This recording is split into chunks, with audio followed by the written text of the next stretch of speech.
Grand பேரண்ட்ஸும் கிட்ஸும் ஒண்ணா சேர்ந்து பண்ணக்கூடிய ஆக்டிவிட்டீஸ் தரேன்னு சொல்லியிருந்தேன்ல, இந்த வீடியோல பார்க்கலாம். ரங்கோலி ப்ளே. ஒரு சார்ட்ல ஒரு சிம்பிளான டிசைன் இல்ல அவுட்லைன் போட்டு, அதுக்குள்ள இல்லன்னா லைனுக்கு மேல குழந்தைங்கள ஃப்ளவர்ஸ் வச்சு விளையாட சொல்லுங்க. அவங்களோட நீங்களும் பண்ணீங்கன்னா, அவங்க இன்னும் பெட்டரா பண்ணுவாங்க. Shadow play. குழந்தைங்களோட உட்கார்ந்து ஒரு டார்ச்சோட ரிஃப்ளெக்ஷன் வச்சு நீங்க விளையாடலாம்.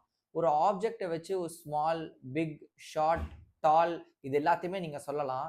ஏன் ஒரு ஸ்டோரி கூட நரேட் பண்ணலாம். Paper cutting tray. ஒரு ட்ரேல news paper, articles, colour papers எல்லாத்தையுமே வச்சு அவங்கள வந்துட்டு ஒரு ஃபோட்டோ இல்லன்னா ஒரு ஷேப் மாதிரி கட் பண்ண சொல்லலாம். ரியல் சிசர்ஸ் குடுக்கணும்னு அவசியம் இல்ல.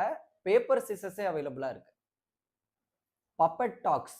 ஒரு சாக்ஸ்ல கூக்லி ஐஸ்ன்னு கிடைக்கும். அது 2த்தையும் வச்சு குழந்தைங்க கிட்ட ஒரு ஸ்டோரி நரேட் பண்ணுங்க. ரொம்ப முக்கியம். அவங்களே ஒரு ஸ்டோரி நரேட் பண்ண சொல்லுங்க. அவங்களோட கிரியேட்டிவிட்டி டெவலப் ஆகும். இந்த ஆக்டிவிட்டீஸ்ல எந்த ஆக்டிவிட்டி உங்களுக்கு ஒர்க் ஆச்சுன்னு கண்டிப்பா கமெண்ட் பண்ணிடுங்க.